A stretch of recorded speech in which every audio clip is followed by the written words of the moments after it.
Anyway, so here the idea is that if every individual, they are learning according to their individual experience, then how the whole society will reach certain common conclusion. That's the ultimate question of this so-called social learning problem. And why we are doing that? Maybe because, many situations we human beings rely on individual learning to make our decision. For example, when we want to buy an iPhone or an Android phone, we might look around who's using that. If everybody else telling me, hey, go ahead, buy an iPhone, go ahead, buy an iPhone, I probably end up here buying an iPhone, right? This is the Shanghai Apple Store. During the first several days, release of iPod 4, I think, and you can see it's really crazy. There's no central agent telling people, today let's go, all buy an iPhone. No, right? Everybody just rely on their friends, and of course, sometimes newspaper players or website players, the central agency. But anyway, let's forget about that. There's no newspaper, no internet news. Okay, so most time we rely on our neighbors to make a decision on which thing to buy. For example, another example I really like is I'm going to secretly buy the book I'm going to publish recently, and I want to consider how many copies I want to buy. If I buy one or two, it makes no difference, right? But if somehow I buy it, believe me, that's a good book. But anyway, if you don't believe me, I still can manipulate you, right? So if I buy 1,000 copies, I send it to my friends, everybody's look at them, see them reading my book, for example. Then what's the effect? They will start wondering, hey, why people are all reading this book? Maybe I should get one too, right? So there are many situations in real life that we rely on this individual information to make a decision. For example, when I visit other places, when I start to make my decision where to eat, I'm usually wandering around in a community for a while. Why? I look around, see which restaurant actually full of people. If the restaurant's full, I will just go. All those are referred to as social learning. So the question now is, can we have a mathematical model of social learning?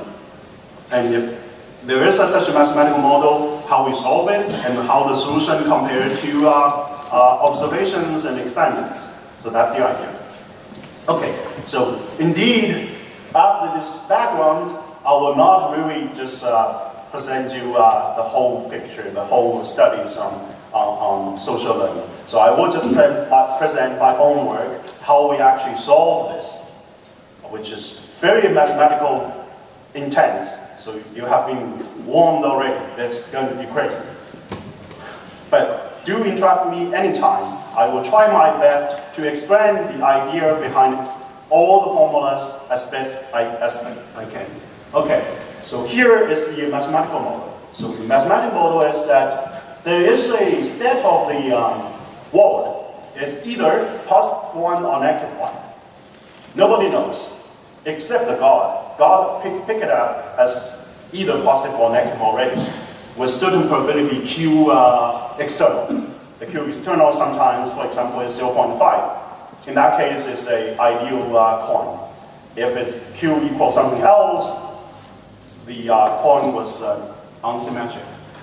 Okay, so this is fixed during the whole process of the game. So what the learners do? The learner, they receive a private signal, Sj, and the order of that private signal is given externally.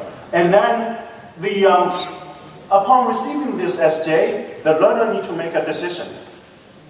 Either say the state of the world is 1 or negative 1.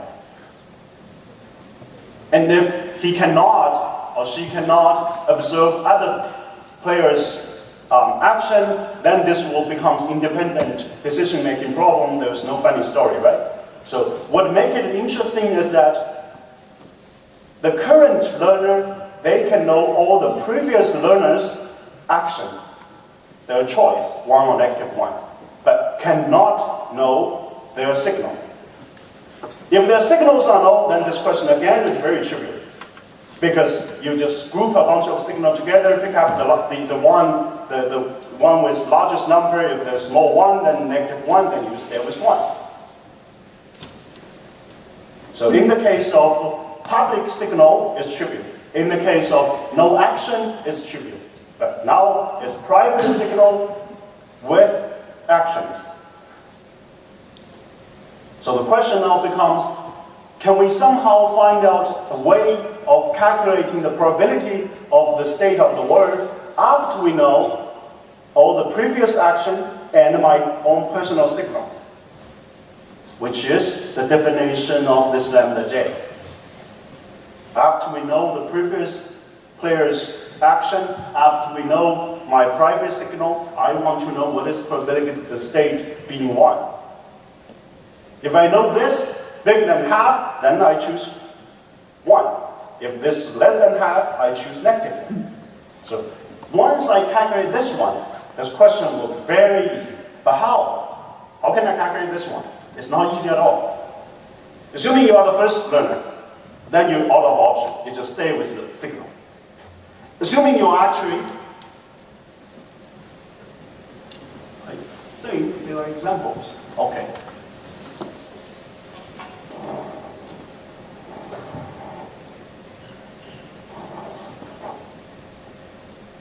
Somehow when I click on it, sometimes it just goes 2 pages in a row or 3 pages.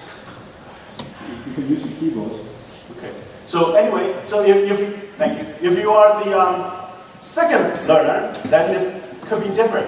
For example, if you are the second learner, when you have seen that the previous learner have chosen to be -1, you receive a positive 1. Now, you ask yourself, how likely is the state to be a positive 1? And if you actually know Bayesian analysis, you can perform the calculation, find out the answer is trivially half, because the first player has to receive a negative signal, and you are receiving a positive signal. So combine that, using Bayesian formula, as half probability, the state of world being 1, the state of world being -1. So as of the second learner, you can figure out the first learner's signal. This step is very important. Let's keep in your mind that the second learner can figure out from the action the first learner's private signal. Okay, then for example, I will roll a die to make my decision. Then happen to be -1. Now let's play ourselves in the shoes of the third player. So now we have seen is both -1 and -1. I will say, hey, now what if I receive a positive 1? I'm the third player. My previous player has chosen to be -1 and -1. And I receive a positive 1.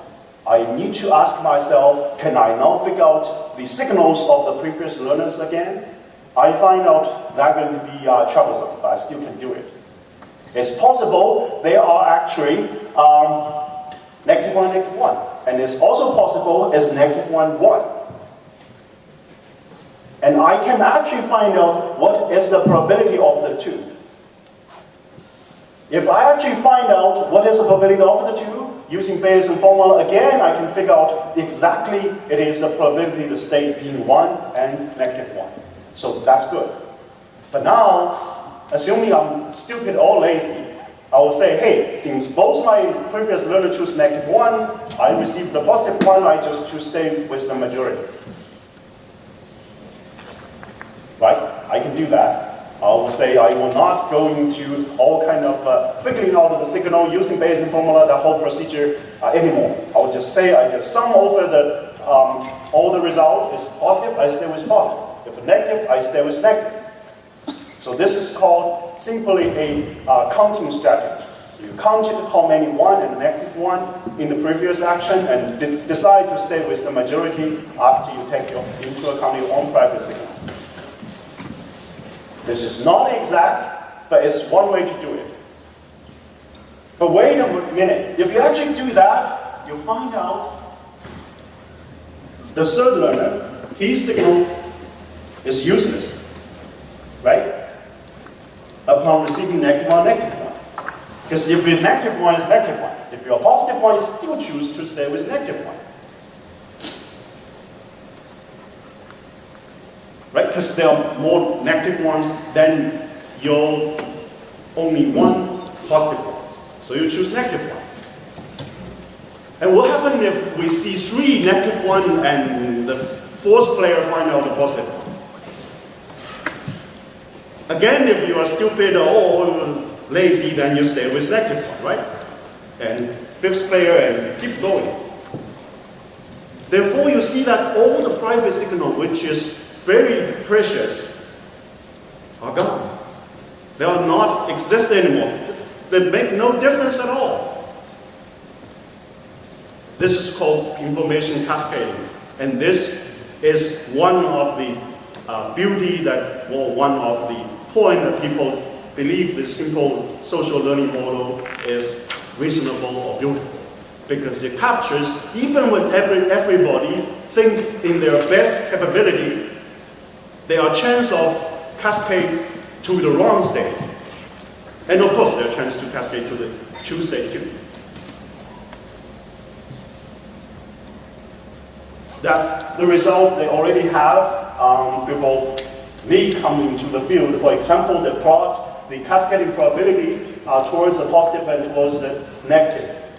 And this P is the probability that when you receive a signal, the signal is the same with the state of the world. So of course, with this P larger and larger, there are going to be larger cascading probability to the proper state and less probability to the wrong state.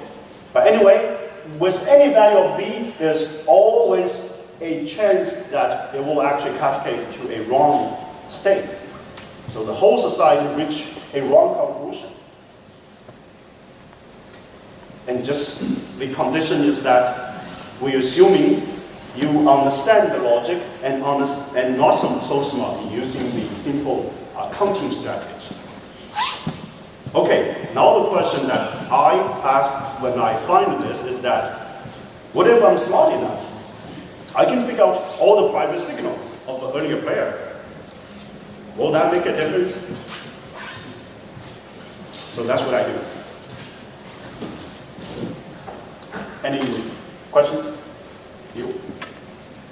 No? Yeah, just a quick one, because I'm already a little bit lost. You can figure out the private signals under assumptions about the cleverness or the heuristics that the players use, right? So it's not an absolute inference. You have to make, in addition, the assumption what is the rationale that these players use, and that's where the whole thing kind of unravels. People might be stupid, people might be clever, and that's another unknown. With this simple model, actually the idea of everybody being infinitely capable of doing the math I'm going to present to you is reasonable. Because it's very easy, you can just use a computer program and write it, and everything will be straightforward. But of course you can ask me, in the real world, does that play that way? I don't know. But if it's necessary, people use computer to do stock market trade, right? So they probably can write computer program to help them on this too. But anyway, so here I'm still assuming all players are in principle infinitely capable. So the rest of the mathematics is actually really complicated. But anyway, let's assume people can do that. Okay, so before I present my answer to that question, can we be smarter, find out the distributions of the signals and figure out the probability of the state being 1 and P1 from the signals? Before I answer that question, let me present you one more answer from somebody else. So some other people, they actually studied this. They suggest one more formula to solve this question. That they say, now I want to calculate the probability of SW being 1 after I know the previous actions and my private signals. They're using Bayesian formula this way. They say, hey, this means that we want to change the order, the direction of this conditional probability. The S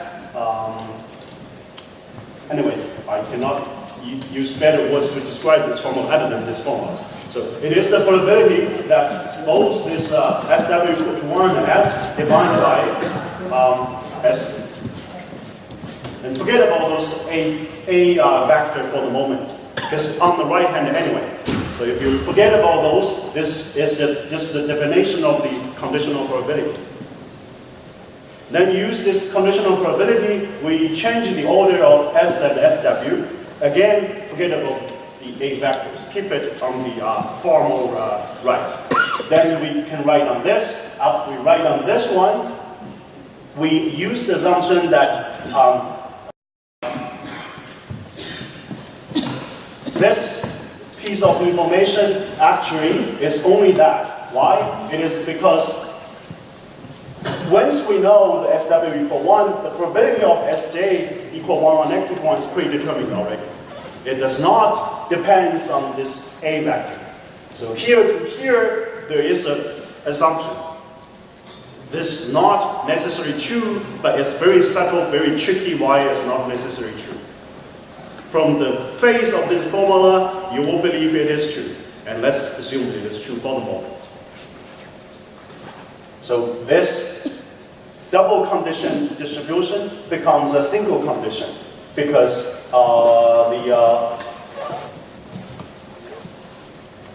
so use that. Now we will find out there is one missing piece, that this piece is we don't know yet. So after we can calculate lambda j, we can calculate, for example, lambda j minus 1 and lambda j plus 1. So in principle, the whole expression of that for all j we know. But this one is not one of them. So in a way, if you want a closed form formula, you need to connect this to this lambda. So this is not one of the lambdas. But those people who suggest this formula are so clever that they find out one way to connect this to back to lambda. If the connection is there, then we have a way to do the iteration calculation. We have lambda minus 1, lambda j minus 1, calculate lambda j, calculate lambda j plus 1. But be careful, that connection is very bad. That connection says that this one can be regarded in this way. It is exactly, this is lambda, right? Lambda j minus 1. Because you know the previous action of j minus 2, then you know your private signal of the j minus 1 player.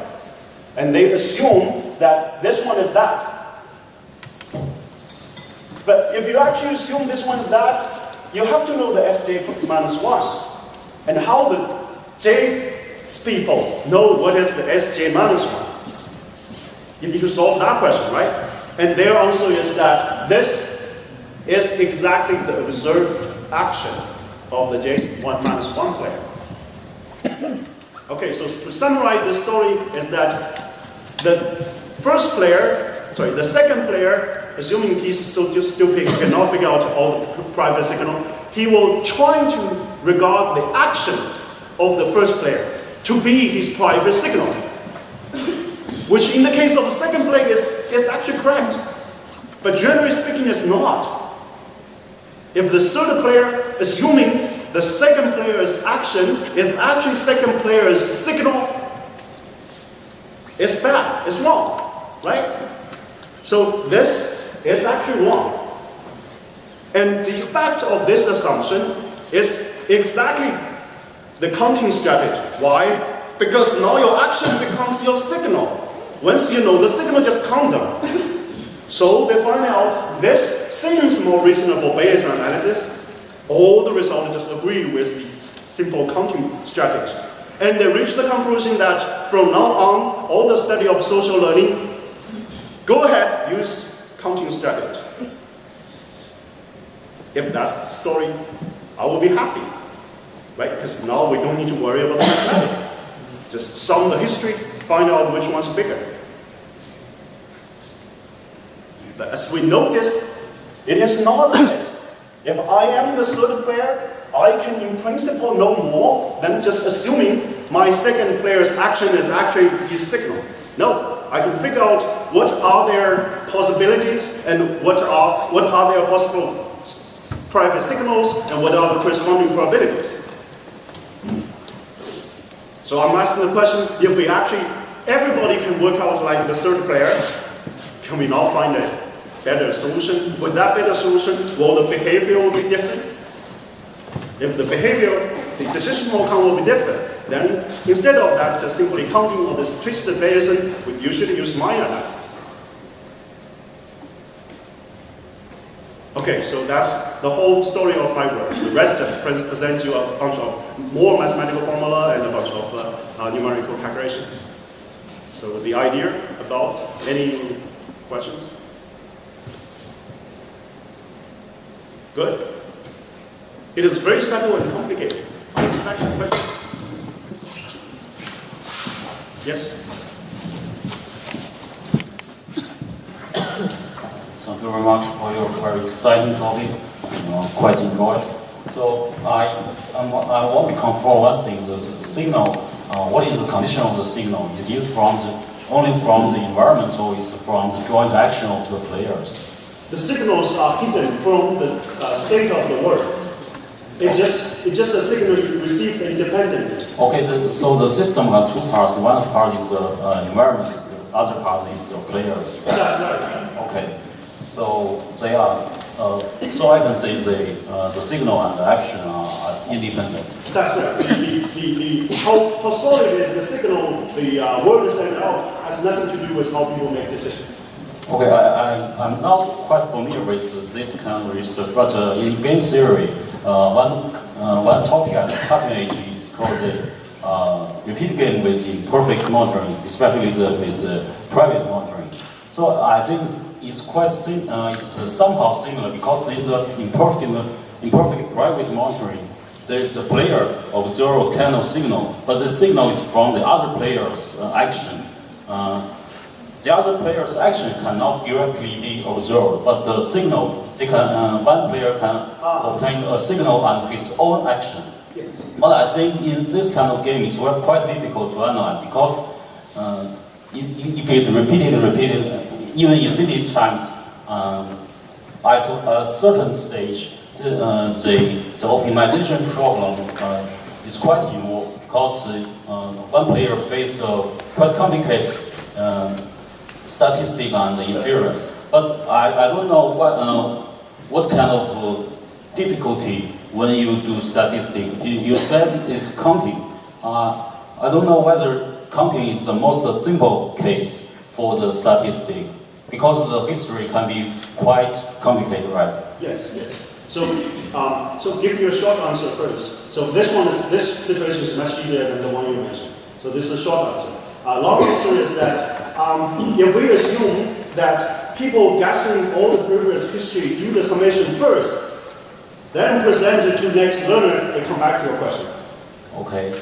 But we do not assume that.